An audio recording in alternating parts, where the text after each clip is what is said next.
The chandelier above the grand staircase of the Langham Chicago was worth more than most people earned in a year. 1,200 baccarat crystals, hand-assembled. The kind of thing that existed to remind everyone in the room exactly where they stood. Adrienne Whitmore knew this because her grandfather had commissioned it. She stood at the base of that staircase now, in a midnight blue Dior gown, holding a glass of Perrier Jouet she had not touched. Around her, 350 guests moved and laughed, and pretended the tension in the room was just the November wind pressing against the floor-to-ceiling windows facing Lake Michigan. Then she saw him. Preston Galway hadn't been invited. She knew that because she had reviewed the guest list herself, twice, the way she reviewed every document that crossed her desk, with the particular attention of someone who had learned early that the devil was always in the details. He was walking toward her, tailored gray suit, confident stride. The same walk that had once made her believe he was the most trustworthy man she had ever met. He was not alone. Beside him, half a step behind, holding a leather portfolio, was a man she recognized as Jonathan Spear, senior partner at Spear and Associates, the kind of attorney you brought when you intended to win something publicly. The conversation at the nearest tables dropped first, then the next. Rippling outward like a stone dropped into still water, until the only sound in Adrienne's immediate radius was the faint clink of crystal and the distant note of a piano somewhere near the East Terrace. Preston stopped 3 feet from her. "Adrienne." His voice was exactly calibrated, low enough to sound private, loud enough for the table behind her to catch every word. "We're not finished. You know that better than anyone." She did not answer. Her right hand, the one not holding the champagne flute, had closed into a fist at her side. The knuckles were white. She was not aware of it yet. Then something changed. A hand, steady, unhurried, settled at the small of her back. Not a grip, not a pull, just a presence. The kind that does not ask permission because it does not need to. Marcus Thorne stepped forward until he stood level with her. He did not look at Adrienne. He looked directly at Preston Galway, the way a man looks at something he has already decided requires no further discussion. His voice was flat, certain, final. "She is with me." 3 words. Preston's mouth opened. Something behind his eyes shifted, the calculation running, failing, restarting. The attorney beside him took a half-step back. On the second-floor balcony above, a man in a charcoal suit stood at the railing looking down. Richard Whitmore, Adrienne's father. His face revealed nothing, but he had stopped moving. And in the silence that followed Marcus Thorne's 3 words, the whole room held its breath, because something had just happened that nobody in attendance had seen coming. Nobody except the man who had caused it. Preston Galway had arrived at the Whitmore Foundation gala with a lawyer, a plan, and absolute confidence. He was leaving with none of those things intact, and the night had barely begun. Her mother had called her Audrey, the only person who ever had. Helena Whitmore died on November 14th, on I-90 westbound, 16 miles outside Chicago, in a rainstorm that the Weather Service had predicted would clear by evening. It did not clear. A semi-truck hydroplaned across 2 lanes at 11:22 p.m. The responding officer noted the roads were still wet when he filed his report at 3 a.m. Adrienne was 16. She had been asleep when the call came. After that, the name Audrey disappeared from her life entirely. She grew up in the house on Astor Street, the kind of house with a name, Whitmore Manor, that appeared in Chicago architectural guides, with a father who worked 18-hour days and remarried 17 months after the funeral, and a stepmother who was pleasant in the specific way that people are pleasant when they are managing a situation rather than living in it. At 22, Adrienne enrolled at the University of Chicago Booth School of Business, using her mother's maiden name, Callum.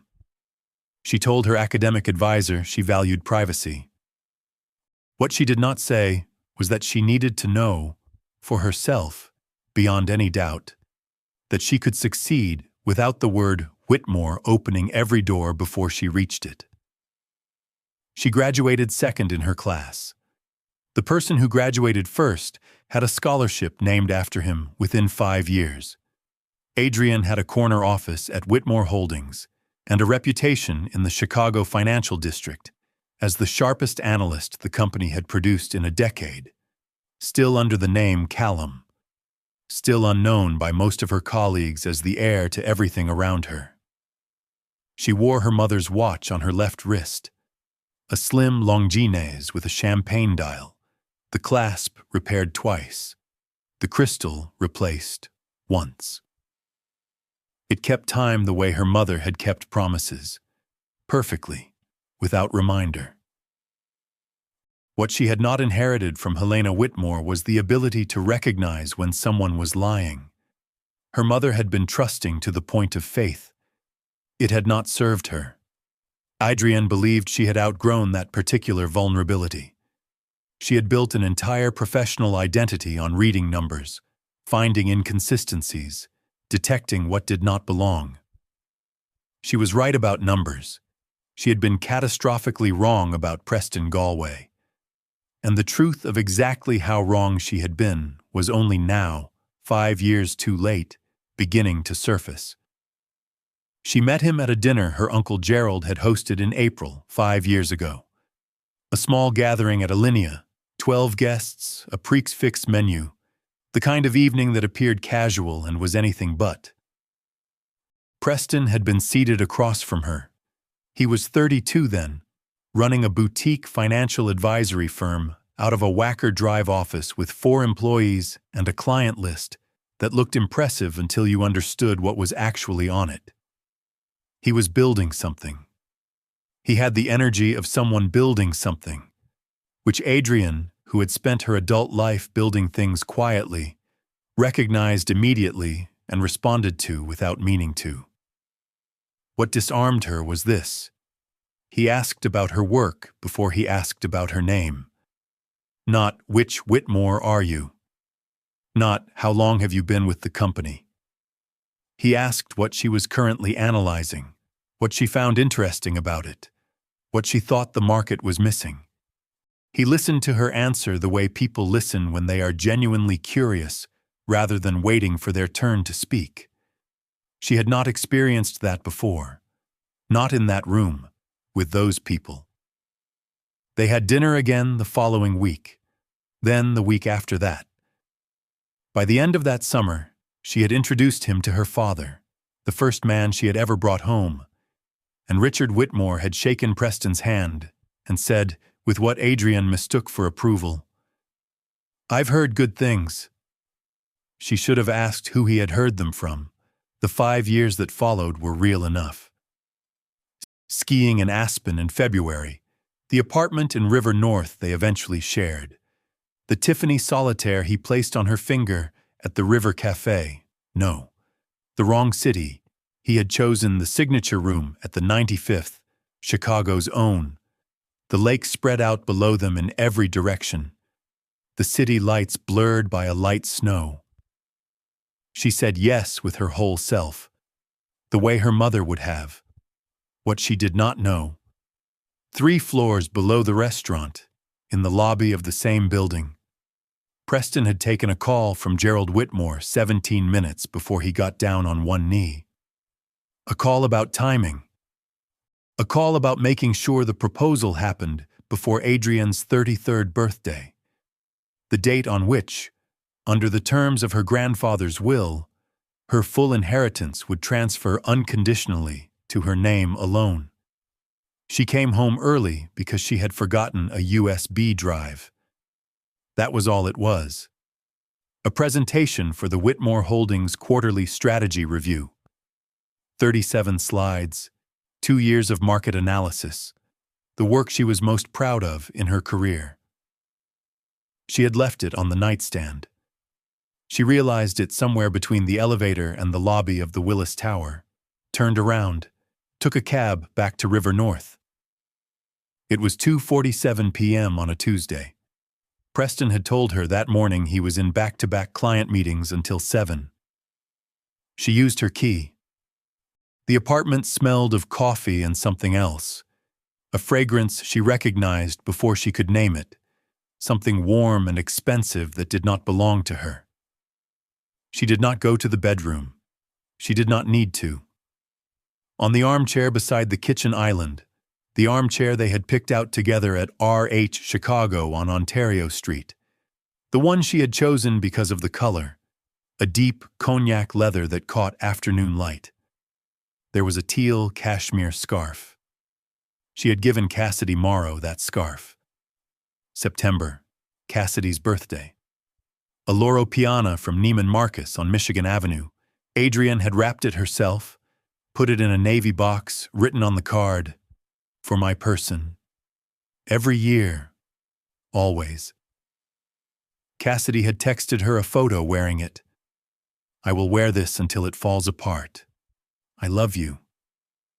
That had been 5 months ago.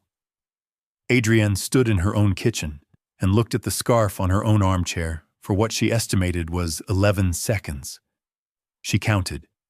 It was something she did when she needed time to stop. She picked up the USB drive from the nightstand. She was careful not to look anywhere else. Walked back through the apartment, closed the front door quietly behind her, and rode the elevator down in silence. In the lobby, she sat on a bench near the door and opened her phone. She did not cry. She stared at the contact list until she found the name of her attorney, Hannah Reeves of Reeves and Park on LaSalle Street, and typed a single message. "I need an emergency appointment today. Not tomorrow. Today." Hannah replied in 4 minutes. "I have 5 p.m. Come in." Adrienne replied, "Thank you." Then she sat very still and thought about the will, and what Preston had known about it that she had not. The meeting with Hannah Reeves lasted 2 hours and 40 minutes. Hannah was 51, sharp-featured, the kind of attorney who had seen enough betrayal to stop being surprised by it while remaining precise in her response to every new form it took. She listened without interrupting. When Adrienne finished, Hannah set down her pen and said, "Tell me about the joint account." That was when Adrienne learned the full shape of what had been done to her. The joint account, opened 8 months ago at Preston's suggestion, "For our life together, Audrey, it's just practical," had received 3 significant transfers in the last 4 months. The first, January 11th, $310,000 moved to a LLC account under the name Dalton and Company. The second, February 28th, $87,000 described in the memo field as investment consultation services. The third, March 3rd, $42,000 marked simply as advance. Total, $439,000. Adrienne had not reviewed the account since December. She had trusted him to manage it. She had trusted him the way her mother had trusted people. Completely, without the auditing instinct she applied to everything professional. She left Hannah's office at 7:45 p.m. with a folder of preliminary documents and a list of next steps. She did not go home. She drove. She had taken an Uber to the office that morning, so she walked 2 blocks to an Enterprise rent-a-car on Wacker, rented a Camry for 3 days, and drove north along Lakeshore Drive with no destination. She ended up in the parking lot of a Jewel Osco in Evanston at 9:30 p.m. She sat in the car for 45 minutes. The lake was invisible in the dark, but she could feel it. The pressure of that much cold water moving in the distance. At 11:03 p.m., she called her father. Richard Whitmore listened to the full account without speaking. When she finished, there was a silence that lasted long enough that she checked the screen to confirm the call was still connected. Then her father said, "I need to think about this carefully. There are considerations here beyond the personal." Adrienne understood what he meant. The IPO, the quarterly earnings call, the optics. She said, "Of course," and ended the call. Driving back to the city, she made a decision that she would later understand as the moment everything that came after became possible. She would tell no one else. She would handle this herself, quietly, completely, and without asking permission from anyone named Whitmore. Gerald Whitmore had delivered the eulogy at Helena Whitmore's funeral. Adrienne remembered standing in the front pew of Fourth Presbyterian Church on Michigan Avenue, 17 years old, wearing a black wool coat that was too large because she had lost 7 pounds in the 10 days since the accident, and listening to her uncle describe her mother with a tenderness that made her believe he had loved Helena the way family should love each other, without condition or motive. She had been wrong about that too. Gerald appeared at her door 10 days after March 22nd. He had not called ahead. He stood in the hallway of her River North apartment. She had moved out of the shared space the morning after her conversation with Hannah Reeves, holding a bottle of Opus One and wearing an expression she could only describe as rehearsed concern. He said, "I heard about Preston." "I'm sorry, Adrienne," she said. "How did you hear?" He said something vague about Preston reaching out, about things getting complicated, about family needing to protect itself. Then he sat down at her kitchen table and told her about Marcus Thorne. He presented it as a solution, a strategic partnership, he called it, which was, she recognized, the language of someone who had thought carefully about how not to call something what it actually was. Marcus Thorne, CEO of Thorne Construction Group, was expanding into Illinois infrastructure. Whitmore Holdings had regulatory relationships that would benefit Thorne significantly. In exchange, the Thorne family's financial backing would strengthen the Whitmore position ahead of a contested board vote scheduled for the spring. "A marriage," Gerald said, as though this were a reasonable sentence for a man to say to his niece in the 21st century. Adrienne poured 2 glasses of the Opus One. She set one in front of Gerald. She held the other and looked at the window. She thought about the joint account, the $439,000, the attorney she had hired, the 2 months of work she was already planning. She thought about her grandfather's will and the board vote Gerald had just mentioned. The one he had framed as something that affected the company, not something that affected his own position. She said, "Tell me more about Marcus Thorne." Gerald smiled. It was the smile of a man who believed he had just won something. He had not understood yet that he had simply given Adrienne a new room to move through on the way to somewhere else entirely. They met for the first time at the Langham Chicago. The same hotel, different room, different month. A private dining room on the 4th floor with windows that faced the river. Gerald had arranged it, which meant Gerald had chosen the location, the time, the wine list. All of it staged the way Gerald staged things. Marcus Thorne arrived exactly on time. Not early, not late, exactly. He was taller than she had expected. Gerald had shown her a photograph, but photographs do not convey the specific quality of a person's stillness. Marcus moved through the room the way someone moves when they are entirely comfortable in their own body, not because they have been trained to project confidence, but because they have genuinely stopped worrying about what rooms think of them. He wore a dark navy suit, no tie. On his left wrist, a Seiko presage, the dial a deep blue sunburst, the leather strap worn and brown and clearly original. Not a new watch dressed to look old, an old watch that was simply still running. They shook hands. Gerald made introductions. A waiter brought sparkling water. Then Gerald's phone rang. He excused himself with the specific smoothness of someone who had arranged the call in advance. And Adrienne and Marcus were left alone across a table set for 3. She expected him to start talking, to sell himself, his company, the arrangement, to do the thing men did in rooms like this, which was to treat silence as a problem that required solving. He did not. He looked out the window at the river for a moment. Then he looked back at her and said, "You don't want this." It was not a question. She said, "I don't know what I want." He nodded. "That's more honest." He picked up his water glass. "I don't particularly want it either, but I need the Illinois permits, and you need something from this negotiation that isn't obvious to me yet. So we might as well figure out what that is." She looked at him for a long moment.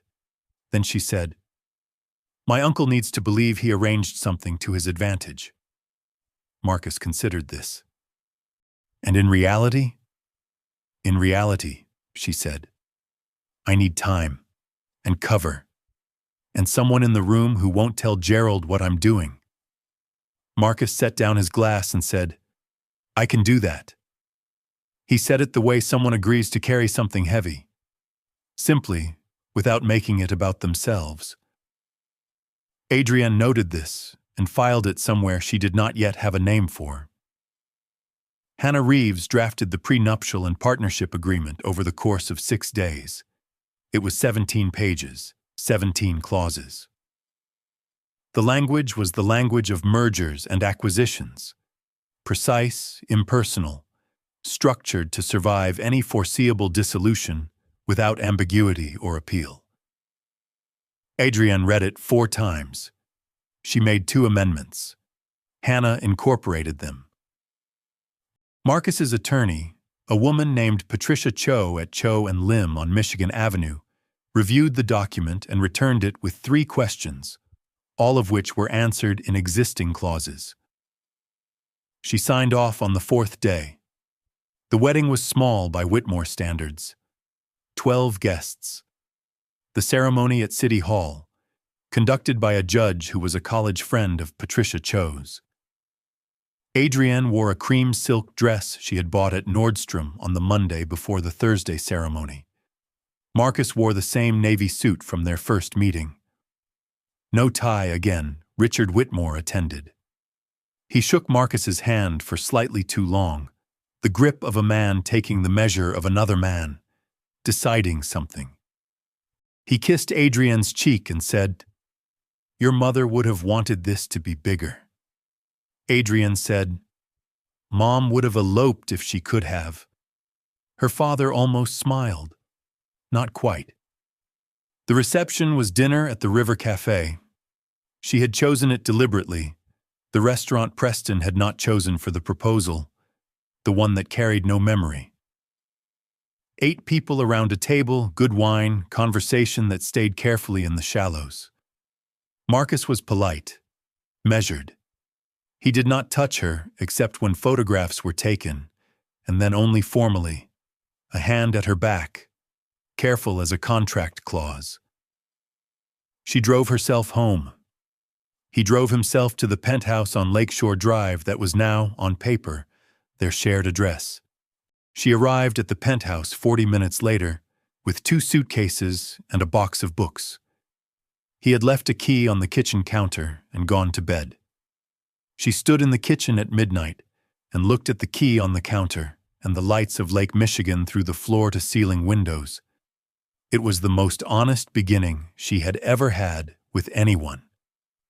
What she did not know, standing in that kitchen at midnight, a drawer in Marcus Thorne's home office, 15 feet from where she stood, contained a letter in her mother's handwriting that would, in 6 weeks, changed the meaning of everything that had come before it. The call came on a Wednesday morning, 3 weeks into the marriage. Adrienne was at the Willis Tower, at her desk, reviewing a portfolio analysis when her phone lit up on the glass surface beside her MacBook Pro. The name on the screen was one she had not deleted because she had not yet decided what to do with it. Cassidy M. She looked at it for the length of 3 rings. Then she declined the call. The voicemail came 4 minutes later. She listened to it once, standing at the window of her 38th floor office with the city spread below her. Cassidy's voice was careful, practiced in the way that voices are practiced when a person has rehearsed what they intend to say until the emotion sounds almost unscripted. Adrienne, I know you don't want to hear from me. I know I don't have any right to ask for anything. But there are things you don't know about what happened.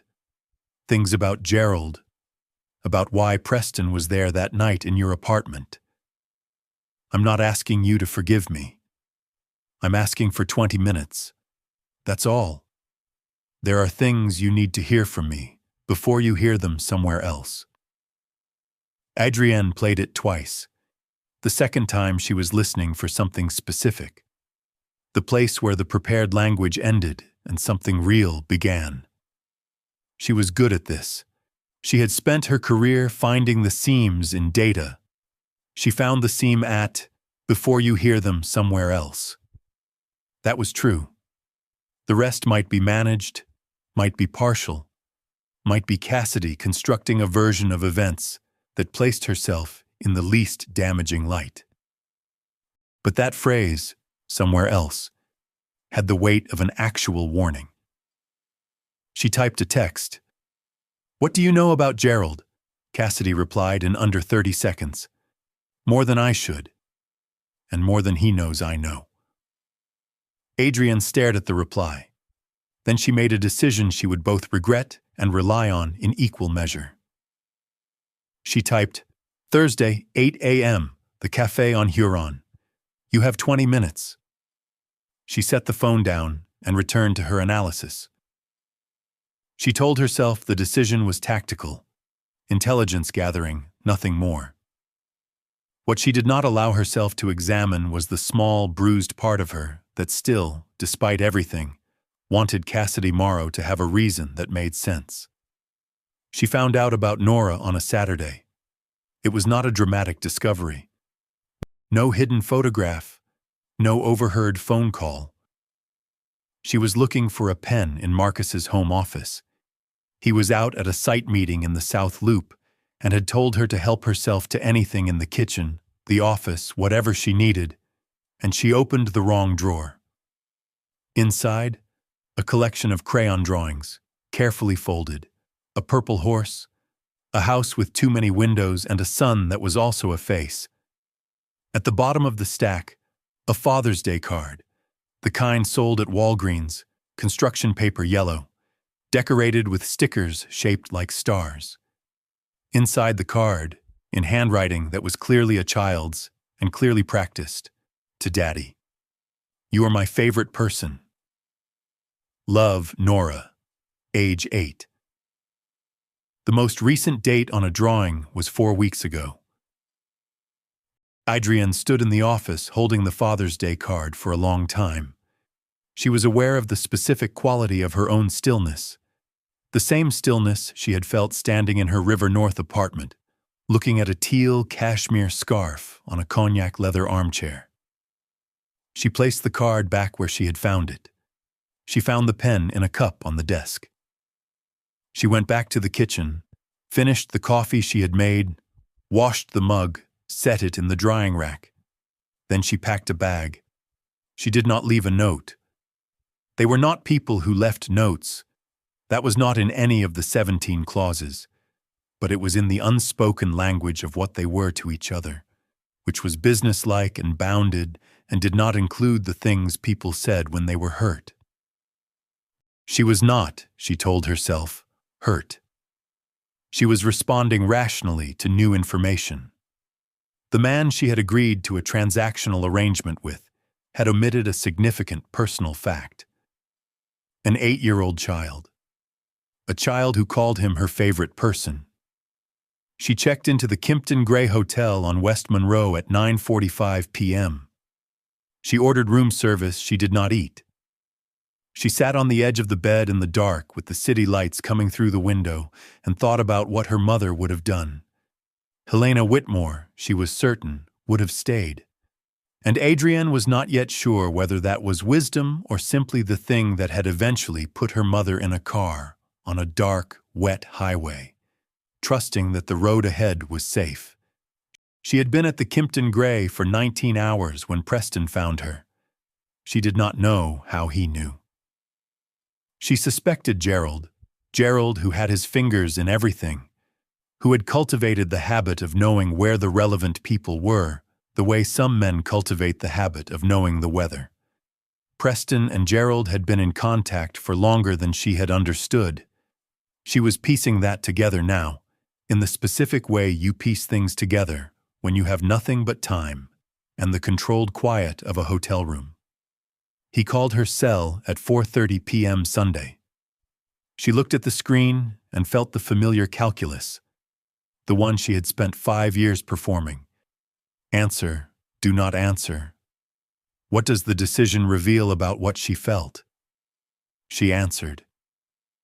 Because she was alone in a hotel room, and her father had chosen the IPO over her, and the only man who might have been on her side had an 8-year-old daughter he had not mentioned in 17 clauses of negotiated honesty. Preston's voice was the voice she recognized from the beginning. Warm, precise. The voice of a man who had studied her well enough to know which frequency reached her. I know you're not at the penthouse, he said. I just need 10 minutes.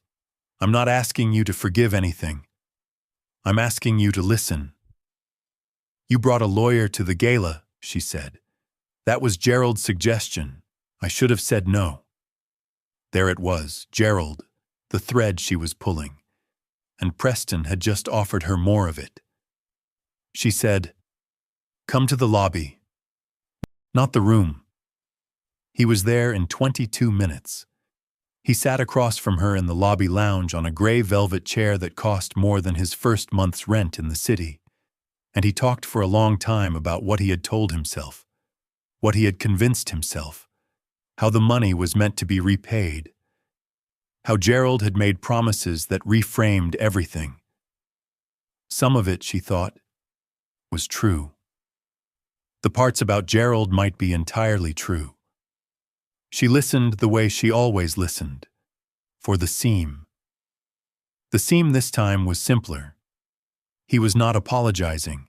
He was explaining, and explaining was the thing a person did when they still believed they could win. She was about to say something she had prepared carefully when the lobby door opened and Marcus Thorne walked in. And the expression on his face was the first thing in 3 days that did not fit any category she had prepared for. He saw Preston first. His pace did not change. He crossed the lobby the same way he crossed every room, without announcing it, without performance, and stopped beside Adrienne's chair. He did not look at Preston again. He looked at Adrienne. "We need to talk," he said. "When you're done." Preston stood. "She's in the middle of something." Marcus said, "I know." He pulled out the gray chair to Adrienne's left and sat down. He picked up the cocktail menu from the table and looked at it as though it interested him. Preston looked from Marcus to Adrienne. The calculation on his face was visible. Whether to escalate, whether to play the history, whether the presence of the man she had married was a variable he could work around. He chose to leave. He said Adrienne's name once, something underneath it, a question or a plea. And then he walked out through the lobby doors without looking back. Marcus set down the menu. He said, "I should have told you about Nora." "Yes," she said. "You should have. Her mother died 3 years ago. Pancreatic cancer. 6 weeks from diagnosis. He looked at the table. I don't lead with it. I've learned that people don't know how to respond, and then the conversation becomes about that. And Nora doesn't need to be a conversation people don't know how to have. He looked up. That's not an excuse. It's context. Adrienne said nothing. She was listening for the seam, and there was not one. That was its own kind of information. He reached into the inside pocket of his jacket and placed an envelope on the table between them. It was old. The paper had the particular softness of something handled many times. Her name was not on it. Nothing was written on the outside. Open it, he said. Inside, a single sheet of cream stationery, a date from 14 years ago, and handwriting she recognized the way she recognized her own face in a mirror. Immediately, completely, with something that had no name except loss. Dear Mr. Thorne, it began. I am writing because I believe in the thing you are building, and because my daughter is going to need people like you in the world long after I am gone to help it along. Enclosed, please find... Adrienne read it twice. When she looked up, her eyes were dry but her hands were not entirely steady, and she understood, with a clarity that felt like cold water, that Marcus Thorne had known her mother in a way she had never imagined, and that Helena Whitmore had, somehow, already met the man who would one day stand beside her daughter in a chandelier-lit lobby and say 3 words that changed the shape of an evening. She went back to the penthouse. She did not announce a decision. She did not say, I forgive you, or we're fine, or any of the things the situation might have seemed to call for. She checked out of the Kimpton Gray at 8:15 a.m. Monday morning, took a cab to the penthouse, and went directly to her home office, the room she had established as hers from the first week, the one with the view of Lake Michigan she had not asked for but had grown used to waking toward. She worked. The quarterly analysis, the board presentation, the file she had been building quietly for 8 weeks in a folder on her encrypted MacBook Pro drive labeled with a date rather than a name. Marcus did not ask questions. He made coffee in the mornings. She arrived to find a cup already poured, left on the counter without ceremony. He was gone to site meetings most days before 7. He came home late, or sometimes not until the following morning. The arrangement was what it had always been on paper. She was not sure what it was becoming beneath the paper, and she did not have room to examine it. Not yet. On Wednesday, Cassidy met her at the cafe on Huron Street. It was not the 20 minutes she had offered. It was 47 minutes. And what came out of it was worse than she had anticipated, and more useful than she had hoped. Cassidy had a voice recording on her phone. She had made it 3 months ago, a meeting between Gerald Whitmore and a man Adrienne recognized as a proxy investor on the Whitmore Holdings board. The recording was not perfect. There were stretches of ambient noise, a door that opened and muffled one exchange completely. But what was audible was sufficient. Gerald, clearly. A voice Adrienne did not recognize, clearly. Discussing the board vote, discussing Preston's role, discussing a timeline that mapped precisely to the timeline she had already partially reconstructed from the financial records Hannah Reeves had helped her gather. She listened to the recording 4 times. Then she looked at Cassidy across the cafe table and said, "Why are you giving me this?" Cassidy looked at her coffee cup. "Because I made choices I can't undo. But I can choose what I do now." Adrienne studied her for a long moment. She did not say, "I believe you." She did not say, "I forgive you." She said, "Send me the file." and left $20 on the table for the coffee neither of them had finished. The notice arrived on a Tuesday, delivered by courier to Whitmore Holdings, addressed to the full board. An emergency session, called under Clause 9.4 of the corporate charter, to review the leadership structure ahead of the Q2 earnings period. Clause 9.4 required a 2/3 majority of board members to call an emergency session. Gerald had it. He had spent the better part of the previous year assembling it. Adrienne could see that now, looking at the names on the session request against the names on the Whitmore Holdings board directory, running the math the way she ran all math, quickly, precisely, without sentiment. He had 7 of the 11 votes before the session was even called. He needed 6 to take the chair. Her father had 2. She had 1.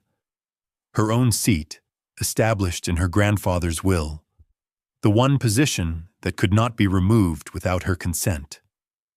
The remaining seat was held by a man named Philip Hartwell, 81 years old, who had been on the Whitmore board since 1987 and who had not attended a meeting in person in 3 years due to a hip replacement that had not healed properly. Gerald had been visiting Philip Hartwell in his Winnetka home every 2 weeks for 6 months. Adrienne found this out on a Thursday. By Friday morning, she had arranged to visit Philip Hartwell herself, not through Gerald's assistant, not through the standard board communication channels, but through Philip's granddaughter, who was in Adrienne's MBA cohort at Booth, and who had, when Adrienne called, answered immediately and said, "I've been hoping you'd call." She drove to Winnetka on Friday afternoon in a rented Chevrolet. Not the Mercedes Gerald would have expected, not the town car her father used. A gray Chevrolet Equinox from Enterprise, anonymous as a Tuesday afternoon. Philip Hartwell was smaller than she remembered from the last board dinner she had attended with her grandfather 7 years ago. He was seated in a leather recliner in a sunlit room with a view of a winter garden, and he looked at her when she entered with the particular attention of someone whose body had slowed, but whose mind had not. She said, "Philip, I need to tell you something about my uncle that he has not told you." He said, "I suspected it was something like that." He said, "Sit down, Adrienne. I have been waiting for one of you to come to me directly. I was beginning to think neither of you would." He looked at her steadily. "Tell me what you know." Richard Whitmore called her on a Sunday evening. She was at the kitchen counter in the penthouse, going through the folder she had been building, the 8 weeks of work, the financial records, the voice recording from Cassidy, the corporate filings she had requested through a proxy at the Secretary of State's office. The material was organized the way she organized all material, chronologically, color-coded, with a summary page at the front that reduced 60 pages to 8 bullet points. Her father said, "I need you to consider stepping back from this." She had expected it. She had told Marcus 3 days ago that she expected it. He had listened and said nothing for a moment, and then said, "What will you do when he asks?" And she had said, "Exactly what I was going to do before he asked." Marcus had nodded. That was the end of the conversation. Now her father explained the thing he always explained when he used the words, "step back." The sensitivity of the situation, the board relationships, the optics for the company, the timing relative to the IPO, which was now 6 weeks away. He explained Gerald's perspective, which he summarized as a reasonable concern about leadership continuity. He used the word family 4 times in 8 minutes. He did not use the word Gerald until the 5th minute. Until then, it was all passive construction. Concerns have been raised, it has been suggested, the board has indicated. The language of a man presenting someone else's argument while pretending it was the weather. Adrienne listened without interrupting. She had learned this from Marcus, without meaning to. The patience of someone who already knows the outcome and is simply waiting for the present moment to catch up to it. When her father finished, she said, "I understand your position." He said, "I'm glad. I think if we—" She said, "I understand your position, Dad. I'm not changing mine." There was a silence. She heard him draw breath, then, "Adrienne, Gerald is the CFO. He has relationships on this board that go back 30 years, she said. "I know. I have the filing dates." Another silence. Longer this time. Her father said, "I don't want this to damage our relationship." And she understood, with a sorrow that was clean and clear the way very old things are clear, that he had not chosen her mother either. Not really. Not until Helena was already gone and there was nothing left to choose. She had been building the file since March 24th, 2 days after the teal scarf, while she was still sleeping in the River North apartment that no longer felt like hers, while she was still eating takeout from Protein Bar on Illinois Street, and pretending to her colleagues that everything was stable and normal and moving forward. The file began with the joint account statements.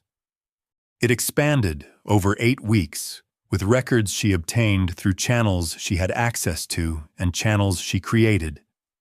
Corporate filings, transfer documentation, board meeting attendance logs, a timeline of Gerald's external meetings reconstructed from his assistant's calendar, which she accessed through a data request filed by Hannah Reeves, who was not afraid of inconvenient questions. The voice recording from Cassidy was the bridge. Without it, she had a pattern that looked suspicious. With it, she had a pattern that looked deliberate. The final piece came from an unexpected source. Marcus's CFO, a woman named Diane Park, who ran Thorne Construction's financial operations from a glass office in Cincinnati, had been conducting standard due diligence on the Whitmore Holdings partnership ahead of the Illinois permit applications. In the course of that work, Diane had flagged something she considered a routine anomaly, a series of regulatory filings on behalf of Whitmore Holdings, in which the signatory authority had been shifted, temporarily, to Gerald Whitmore's name, in a period when Richard Whitmore had been traveling abroad. The shift had been filed as routine. It was not routine. The filings it enabled were not routine. Marcus showed Adrienne the Diane Park memo on a Wednesday evening. He placed it on the kitchen counter beside her coffee. He said, "This may be useful." He went back to his laptop. She read it twice. Then she added it to the folder. By the second week of November, the folder contained 63 pages. She reduced it to an executive summary of 8 bullet points, a supporting appendix, and 3 exhibits: the recordings, the financial transfers, the regulatory filings. Hannah Reeves reviewed the full package. She said, "This is enough." Adrienne said, "For what?" Hannah said, "For everything you want." Adrienne closed the folder. She looked at the Lake Michigan skyline through the penthouse windows and thought about her mother's letter, about a woman who had looked at a young man building something from nothing and decided, with no guarantee, that he was worth believing in. She understood now that her mother had been right, and she understood that she was, finally, her mother's daughter in the ways that mattered. The call from Cassidy came at 11:47 p.m., the night before the Whitmore Foundation gala. Adrienne was awake.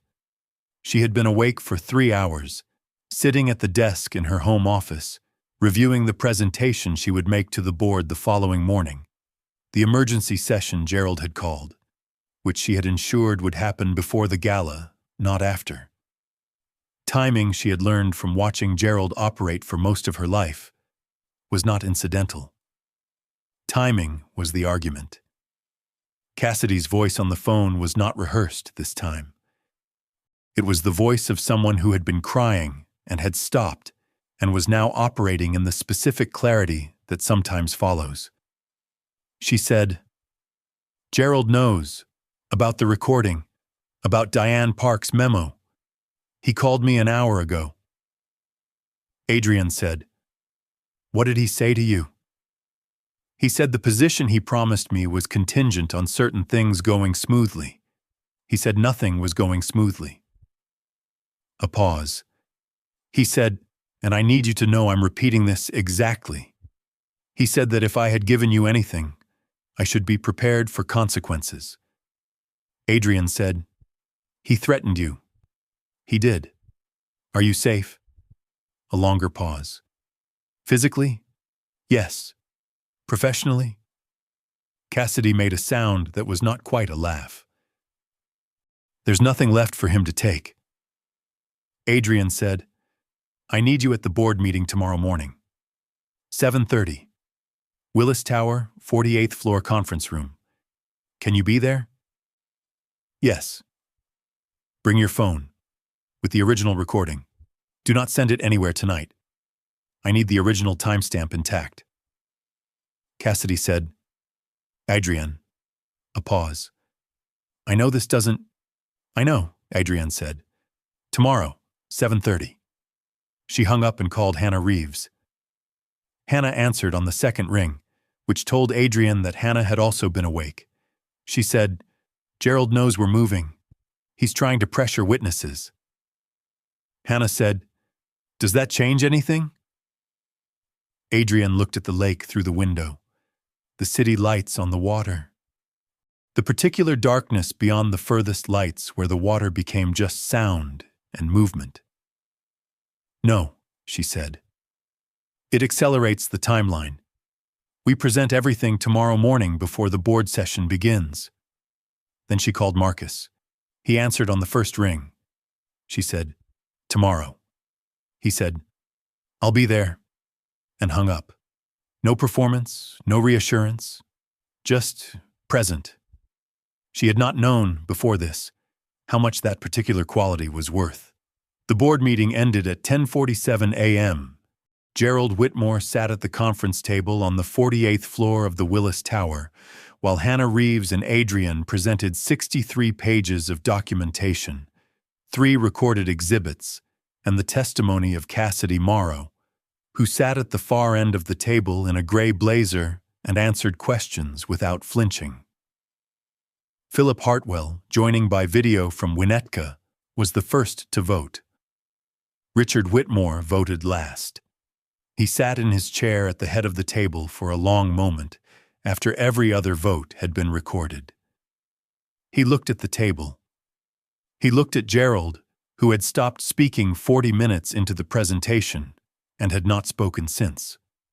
Then he looked at Adrienne. He voted yes. Gerald was escorted from the building by building security at 11:15 a.m. Not because Adrienne had requested it, she had not, but because the vote had stripped his access credentials and he had, briefly, refused to leave. The gala was that evening. She could have skipped it. She did not skip it. She put on the midnight blue Dior gown that she had selected 2 months ago, when she believed the evening would be entirely different from what it became, and she went to the Langham Chicago, because the Whitmore Foundation Gala happened every year, and it would happen this year, and she was now, on paper and in practice and by unanimous board vote, the chair of Whitmore Holdings. The evening was hers to attend. She was not expecting Preston.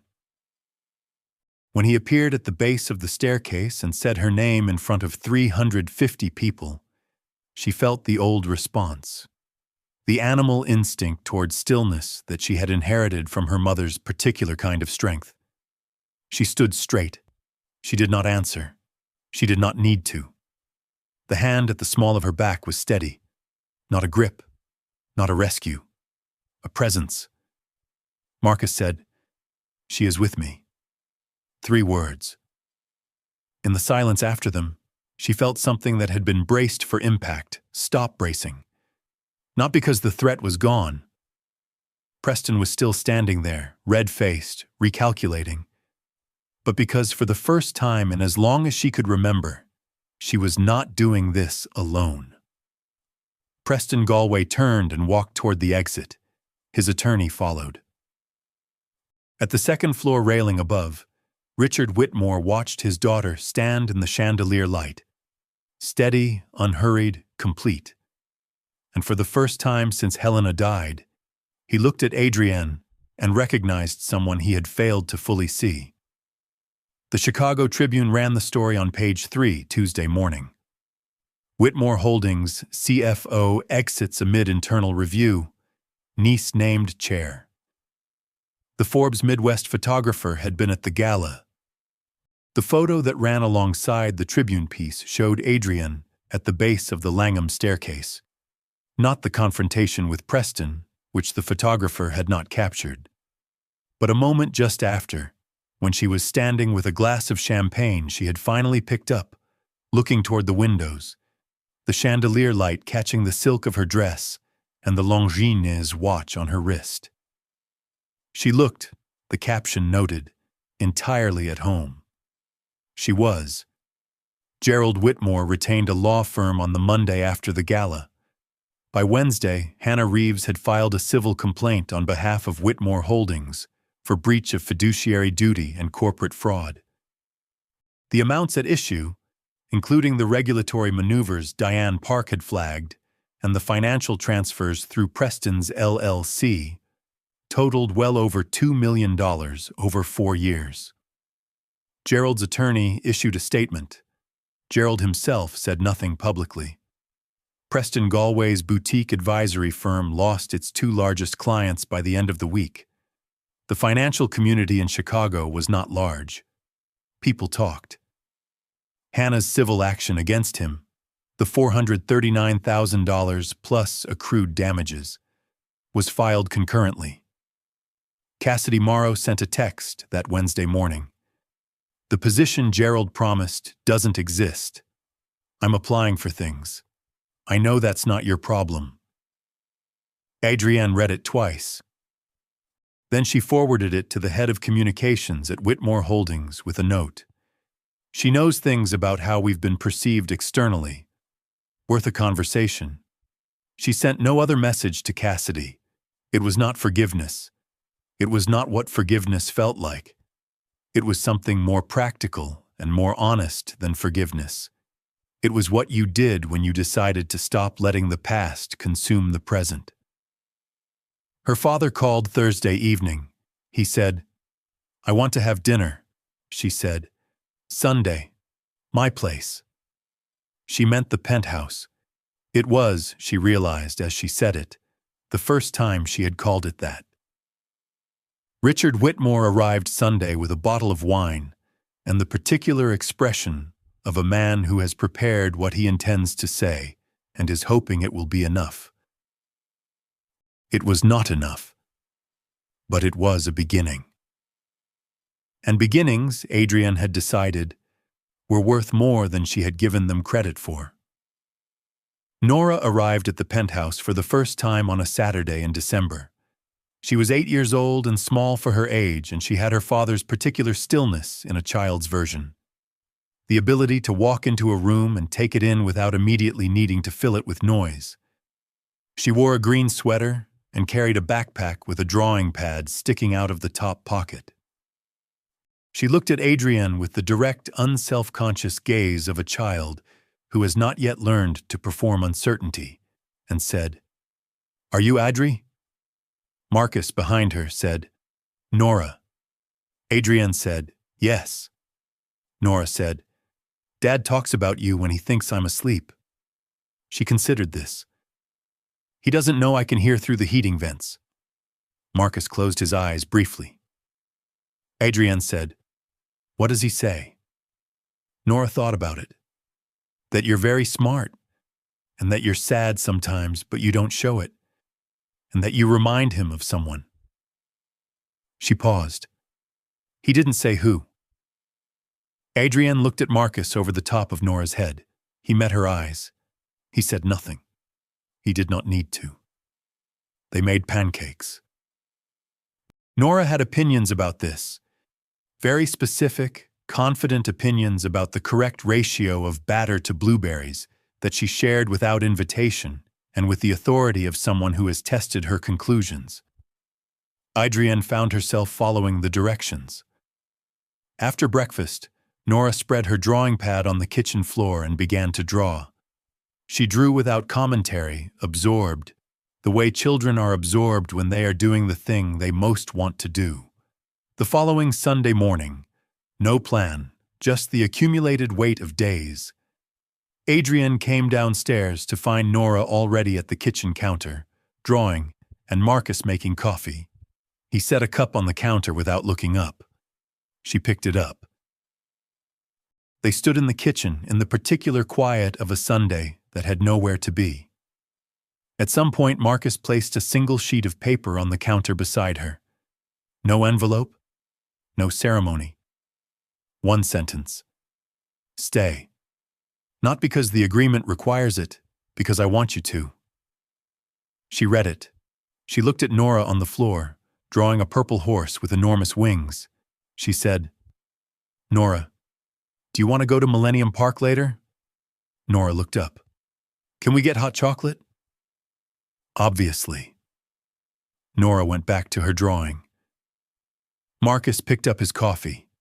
Adrienne looked out at Lake Michigan, gray-green in the December light, and felt, for the first time in longer than she could precisely name, the specific and unfamiliar sensation of being exactly where she was supposed to be.